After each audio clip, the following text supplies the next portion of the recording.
Hello friends, welcome my YouTube channel LT tailors. Friends, आप सभी का स्वागत है आपके अपने चैनल एलटी टेलर्स में। तो मेरा नाम है शाहिद।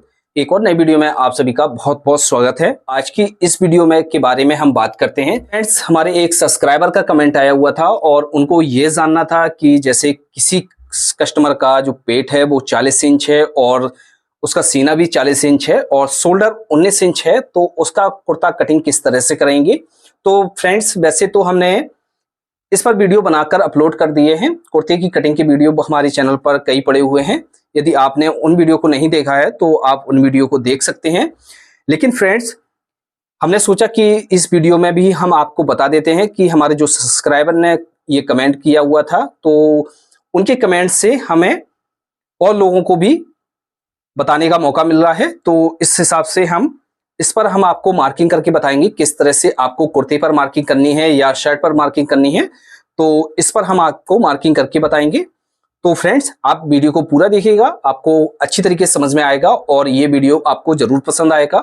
तो चलिए दोस्तों, वीडियो को शुरू करने के लिए हमने ये कपड़ा ले लिया है, तो इस पर हम मार्किंग कर दिखाएंगे।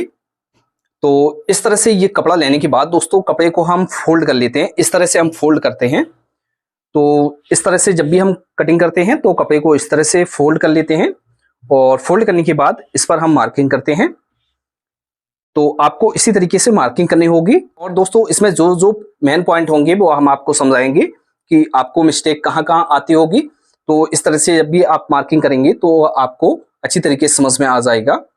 तो फ्रेंड्स, इस तरह से बिछाने के बाद इस पर हम मार्किंग करेंगे। तो सबसे पहले हम एक मार्क ऊपर से लगा लेते हैं। तो मार्क करने के बाद दोस्तों, इसमें हम लंबाई का निशान लगाएंगे। जितनी भी आपकी लंबाई है, तो जितनी भी आपको लंबाई रखना है उस हिसाब से आप मार्क कर लेंगे। तो इस हिसाब से हम यहाँ पर मार्क कर लेते हैं आपको समझाने के हिसाब से। और बॉटम का इसी हिसाब से, बॉटम फोल्ड करने के लिए आप आधा इंच से लेके पौन इंच मार्जिन ले सकते हैं। तो इस तरह से हम इसमें मार्किंग कर लेंगे। अब दोस्तों, जैसे आपका जो शोल्डर है वो 19 इंच है। अब 19 इंच पर हम किस तरह से मार्क करेंगे, तो 19 इंच को हम दो भाग में डिवाइड करेंगे, यानी 19 का हाफ करेंगे तो हमारा हुआ 9.5 इंच। तो इस तरह से हमारा हुआ 9.5 इंच। प्लस दोस्तों, इसमें हम यहाँ पर जो मार्जिन ऐड करते हैं, क्योंकि जब हम आर्मोल बाजू लगाते हैं तो उसमें हमारा जाता है, तो इसमें जो हम मार्जिन ऐड करते हैं वो पौन इंच करते हैं। तो पौन इंच का हाफ करके भी हम इसमें इस हिसाब से मार्क कर लेंगे। इस तरह से हम इसमें मार्क कर लेंगे। मार्क करने के बाद दोस्तों, इसमें हम आर्मोल का मार्क करते हैं। तो आर्मोल का मार्क हम किस हिसाब से करेंगे, तो आर्मोल का मार्क हमारा चेस्ट के हिसाब से होता है। तो इसका जो चेस्ट है वो 40 इंच है और इसका जो पेट है 40 इंच है। अब दोस्तों, आपको ये देखना है, जैसे आप कई बार ऐसा होता है कि पेट ज्यादा होता है कस्टमर का और चेस्ट कम होता है। तो यदि पेट ज्यादा है और चेस्ट कम है, तो जैसे आपने चेस्ट के हिसाब से शर्ट की या कुर्ते की कटिंग कर दी, तो आपकी जो शर्ट है या कुर्ता है वो बेकार हो जाएगा। जब आपका पेट ज्यादा होगा और चेस्ट कम होगा, तो हमारी जो कटिंग होगी वो पेट के हिसाब से होगी। और जैसे हमारा पेट कम है और चेस्ट ज्यादा है, तो हमारी जो कटिंग होगी वो चेस्ट के हिसाब से होगी। ये आपको अच्छी तरीके से समझ लेना है। अब दोस्तों, इसमें हम आर्मोल का मार्क करेंगे। तो आर्मोल का मार्क हम किस हिसाब से करेंगे, तो इसका जो चेस्ट और पेट है वो 40 इंच है। तो 40 इंच का हम फोर्थ भाग करेंगे तो हमारा हुआ 10 इंच। तो इसमें जो भी हम मार्किंग करेंगे वो हम 10 इंच पर नहीं करेंगे, क्योंकि 10 इंच पर हम जब इसमें मार्किंग करेंगे तो ये जो हमारा आर्मोल है वो काफी बड़ा हो जाएगा। इसको जब हम कवर करेंगे तो ये हमारा आर्मोल बिल्कुल बेकार हो जाएगा। तो हमें 10 इंच पर बिल्कुल भी मार्किंग नहीं करनी है। आर्मोल की जो हमें मार्किंग है 9 इंच से ज्यादा नहीं करनी है, क्योंकि 9 इंच का जब हम मार्क करते हैं तो काफी हमारा आर्मोल बड़ा हो जाता है। जब आर्मोल हमारा बड़ा हो जाएगा तो आर्मोल हम छोटा नहीं कर सकते हैं, और छोटे आर्मोल को तो हम बड़ा कर सकते हैं। और फ्रेंड्स, जैसे इसमें जो हम मार्किंग करेंगे वो हम करेंगे 9.25 इंच पर, यानी 1.25 इंच माइनस करके हम इसमें मार्किंग करेंगे। कितना भी हैवी साइज है, जैसे हमारी 44 चेस्ट है, 46 चेस्ट है, तो इसमें हम 9 इंच पर मार्क करेंगे। 9 इंच से हम ज्यादा मार्क नहीं करेंगे। अब दोस्तों इसका हम आर्मोल किस हिसाब से बढ़ाते हैं, तो जैसे हम इसकी जब बैक काटते हैं तो बैक में जो हमें पीछे की तरफ हम जो शेप देते हैं, तो जब जैसे हम शेप जैसे फिटिंग कुर्ते में हम शेप देते हैं तो आधा इंच का मार्क लगा के इस तरह से शेप दे देते हैं। और जैसे हम हैवी साइज की जब कस्टमर की आर्मोल की बैक काटते हैं तो उसमें जो हम है वो 1 इंच से लेके 1.5 इंच पीछे की तरफ जब हम राउंड इस तरह से देते हैं तो उसमें दे लेते हैं। और यहाँ पर जो हमारा मार्जिन है तो उसमें जो हमारी ढिलाई में है आर्मोल हमारा बढ़ जाता है, तो जो हमारा आर्मोल है वो कवर हो जाता है। तो इस हिसाब से हम इसमें 9.25 इंच पर ही मार्क करते हैं। अब हाले का मार्क हम किस हिसाब से करेंगे, तो हाले का जो मार्क करेंगे वो हम सीने का 12वां हिस्सा करते हैं। जितना भी आपका सीना है उसमें 12 का भाग देंगे तो उस हिसाब से आपका निकल कर आ जाएगा। लेकिन दोस्तों हम जो मार्क करते हैं तो इसमें जो हम मार्क करते हैं, वैसे हम नॉर्मली जो शर्ट की कटिंग करते हैं और कुर्ते की कटिंग करते हैं उसमें हम 2.5 इंच से लेके 1.25 इंच तक इस तरह से मार्क कर लेते हैं। जैसे हमारा कॉलर बड़ा है 17 इंच 18 इंच कॉलर है तो इसमें हम 3.25 इंच पर मार्क कर लेते हैं। और जैसे छोटा कॉलर है 14 इंच 14.5 इंच है से भी हम 2.5 इंच पर मार्क कर लेते हैं। दोस्तों इससे ये होता है कि जैसे हमारा कॉलर छोटा है तो इसको हम छांट कर बड़ा कर लेते हैं तो हमारा जो कॉलर है वो आसानी के साथ लग जाता है। और जैसे हमारा ये हाला बड़ा हो गया तो हाले को भी हम बड़ा नहीं कर सकते हैं। इस पर जैसे हम नम लगाकर भी कॉलर को लगाएंगे तो हमारी कॉलर बेकार लगने लगती है। तो इसके लिए हम जो भी हाला काटते हैं तो वो हम कम ही काटते हैं, तो जिससे हमें ये प्रॉब्लम नहीं आती है। तो इस तरह से हम इसमें मार्किंग करते हैं।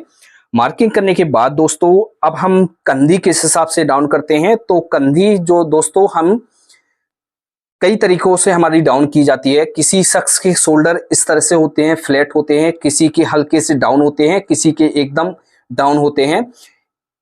तो आपको ये देखना है कि कस्टमर के कितने शोल्डर डाउन हैं। जैसे कस्टमर के जो शोल्डर हैं वो फ्लैट हैं तो उसमें हम 1 इंच पर मार्क करेंगे, और जैसे हल्के से डाउन है तो उसमें 1.25 इंच पर मार्क कर लेंगे। और ज्यादा ही हमारे डाउन है कस्टमर के शोल्डर तो उसमें हम 1.5 इंच पर मार्क करेंगे। तो इस तरह से हम इसमें मार्क कर लेते हैं। तो इस तरह से हम इसको भी सीधा कर लेते हैं। अब दोस्तों हम यहाँ पर अंदर की तरफ मार्क करेंगे। तो दोस्तों जैसे हम हैवी साइज के कुर्ते की कटिंग कर रहे हैं तो यहाँ पर जो हम मार्क करेंगे वो अंदर की तरफ ज्यादा नहीं करेंगे। यहाँ पर 1.25 इंच पर या आधा इंच पर हम इस तरह से मार्क करेंगे।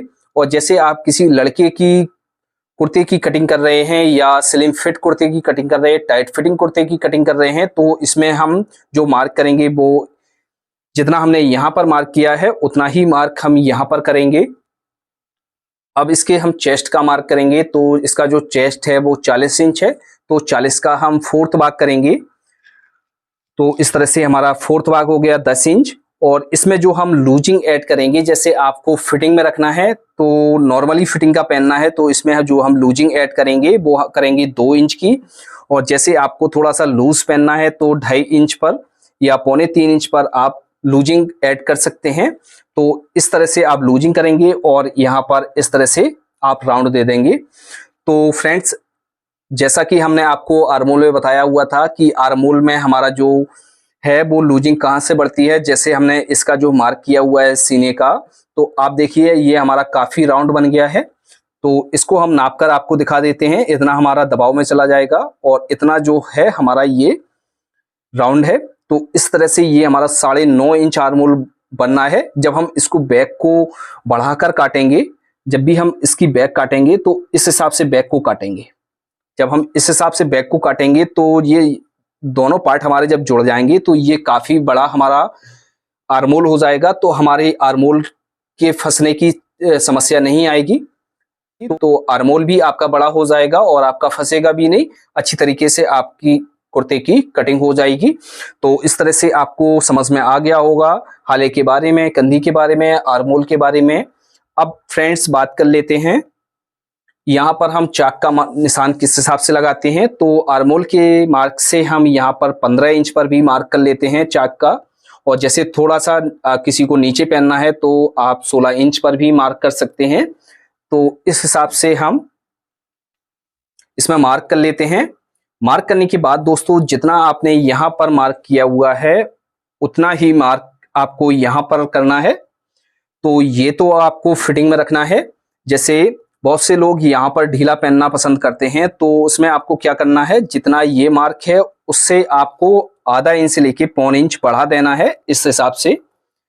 तो इससे ये होगा फ्रेंड्स, यहाँ पर आपका जो है ढीलापन हो जाएगा।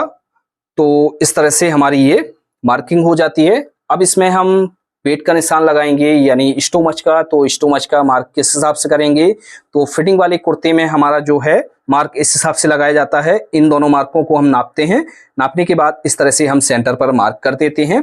तो यहाँ पर हम स्टोमच का मार्क कर लेते हैं, लेकिन ये हमारी 40 साइज का कुर्ता है और इसको हम थोड़ा सा लूज में कटिंग कर रहे हैं। तो हम इसमें क्या करेंगे, यहाँ से 6.5 इंच पर मार्क करेंगे और जितना भी ये हमारा मार्क आया हुआ है उससे हम आधा इंच से लेके पौन इंच माइनस करके यहाँ पर मार्क कर लेंगे। और जैसे आपको फिटिंग में रखना है तो आप क्या करेंगे, यहाँ से लेके इस तरह से सीधा मार्क कर देना है। और जैसे आपको लूज में मार्किंग करनी है तो आप यहाँ से इस तरह से मार्क करेंगे, फिर आप इस तरह से मार्क कर देंगे। जैसे लूज पर मार्क करनी है तो इस तरह से मार्क करेंगे। और बॉटम पर भी हम इसी हिसाब से जितना हमारा ये आ रहा है इससे हम आधा इंच से लेके पौन इंच ऐड करके बढ़ा लेंगे और इसी हिसाब से हमारा बॉटम पर भी मार्क हो जाता है। तो मार्क करने के बाद इस तरह से हम यहाँ पर मार्क कर लेंगे। अब दोस्तों पॉकेट का निशान हम किस तरह से लगाएंगे, तो इस वाले मार्क से हम 2 इंच ऊपर की तरफ से एक मार्क करेंगे और इसके बाद पॉकेट का जितना भी आपको मुंह रखना है, तो जैसे 6.5 इंच रखना है तो इस हिसाब से 6.5 इंच पर मार्क कर लेंगे। तो इस तरह से हमारे पॉकेट के मुंह का निशान लग जाता है। अब इसमें हम ताबीज का निशान लगाएंगे। तो जितना भी आपको ताबीज की लंबाई रखनी है, जैसे 11 इंच रखनी है तो आप 11 इंच पर निशान लगा सकते हैं और यहाँ से आधा इंच इस तरह से छोड़ेंगे और यहाँ पर मार्क कर देंगे। तो फ्रेंड्स इस तरह से हमारे फ्रंट पार्ट की कटिंग हो जाती है। फ्रेंड्स आपको अच्छी तरीके से समझ में आ गया होगा। अब हम बैक पार्ट की कटिंग करेंगे। तो बैक पार्ट में हमें किस हिसाब से कटिंग करनी होती है, जैसे दोस्तों हम इसको यहाँ से कट कर लेते हैं। आपको समझाने के लिए हम ये कट कर रहे हैं। इस तरह से हमने इसको बिछाने के बाद दोस्तों जो हमने सामने का पल्ला कट किया हुआ है उसको हम इस तरह से बिछा लेंगे। तो इसके आर्मोल की भी हम कटिंग कर लेते हैं जिससे आपको अच्छी तरीके से समझ में आ जाए। तो इसको हम एक साइड में इस तरह से कर देते हैं और इसको हम इस तरह से मिलाकर बिछा लेते हैं। ये हमने थोड़ा सा ज्यादा बिछा लिया है जिससे आपको समझ में आ जाए। जब आप कटिंग करें तो आप उतना ही मार्जिन यहाँ पर रखें जितनी आपको आवश्यकता हो। तो जैसे हम यहाँ इससे मार्क करेंगे तो हम यहाँ से मार्क करेंगे 2.5 इंच पर और यहाँ से भी हम 2.5 इंच पर मार्क करेंगे। तो इस तरह से हमारी ये बैक उठाई जाती है। यहाँ से इस तरह से मार्क करेंगे और यहाँ पर इस तरह से सीधा कर देंगे। अब इसका बैक का हाला डाउन करेंगे। तो हाला हम नीचे की तरफ जो डाउन करेंगे वो 1.25 इंच से लेके 2 इंच तक हम हाला डाउन कर सकते हैं। तो इस तरह से हाला डाउन करेंगे और यहाँ पर भी हम जिस हिसाब से फ्रंट पर हमने मार्क किया हुआ था उसी हिसाब से यहाँ पर मार्क कर लेंगे। अब जितना भी आपका शोल्डर है उस हिसाब से शोल्डर का मार्क करेंगे। अब इसमें हम आपको ये बता देते हैं, जैसे आप फिटिंग में आर्मोल रख रहे हैं तो आप इस तरह से मार्क करेंगे, 1/2 इंच से लेके पौन इंच तक मार्क करेंगे। और जैसे आप हैवी साइज है आपका तो 1.25 इंच से लेके 1 इंच तक मार्क कर सकते हैं। तो इसमें जैसे हैवी साइज है तो हम इस तरह से मार्क करेंगे। मार्क करने के बाद इस तरह से मार्क कर देंगे। जब ये हमारा ये पलट कर आएगा यहाँ पर तो ये हमारा काफी मार्जिन हो जाता है, तो हमारा जो आर्मोल है वो नहीं फंसता है। तो इस तरह से हमारे फ्रंट की और बैक की कटिंग हो जाती है। हम जैसे बाजू की कटिंग करेंगे तो बाजू की कटिंग हम किस हिसाब से करेंगे, जैसे हमारा ये कपड़ा है तो इसमें हम बाजू की कटिंग करेंगे। तो इस तरह से हम कपड़े को डबल फोल्ड कर लेंगे। फोल्ड करने के बाद दोस्तों हम इस तरह से क्रॉस करके भी कटिंग कर सकते हैं और इस तरह से भी हम कटिंग कर सकते हैं। तो इस हिसाब से हम इसको रख लेंगे। रखने के बाद आपको ये देखना है कि हमें यहाँ से आर्मोल को नापना है, या आधा इंच तो यहाँ से छोड़ देना है। छोड़ने के बाद इस तरह से आपको नापना है। तो आपका ये 9 इंच बनकर कंप्लीट आ रहा है। तो आप जब आर्मोल की कटिंग करेंगे तो आप 9.5 इंच से लेके 10 इंच आर्मोल की कटिंग करेंगे। 10 इंच इस तरह से आपका जब 10 इंच पर क्रॉस में निशान आ जाए तो आप जब कटिंग करें तो आपका जो आर्मोल है परफेक्ट बैठेगा। तो आपको अच्छी तरीके से समझ में आ गया होगा कि आपको किस तरह से कटिंग करनी है। वैसे दोस्तों, हमने जो कुर्ते का वीडियो डाला हुआ है अपने चैनल पर, उस वीडियो का लिंक हम आपको आई बटन और डिस्क्रिप्शन बॉक्स में दे देंगे, तो वहां पर जाकर आप उस वीडियो को देख लीजिएगा, आपको अच्छी तरीके से समझ में आ जाएगा। फिर भी आपको कहीं पर भी कोई भी समस्या आ रही है तो आप हमें कमेंट बॉक्स में लिख सकते हैं, या आप हमें इंस्टाग्राम पर फॉलो कर सकते हैं, वहां पर भी आप हमसे सवाल पूछ सकते हैं। फ्रेंड्स, आज की वीडियो में इतना ही। मिलते हैं आपसे किसी नए वीडियो के साथ, किसी नए टॉपिक के साथ। तब तक के लिए दीजिए इजाजत। Thanks for watching.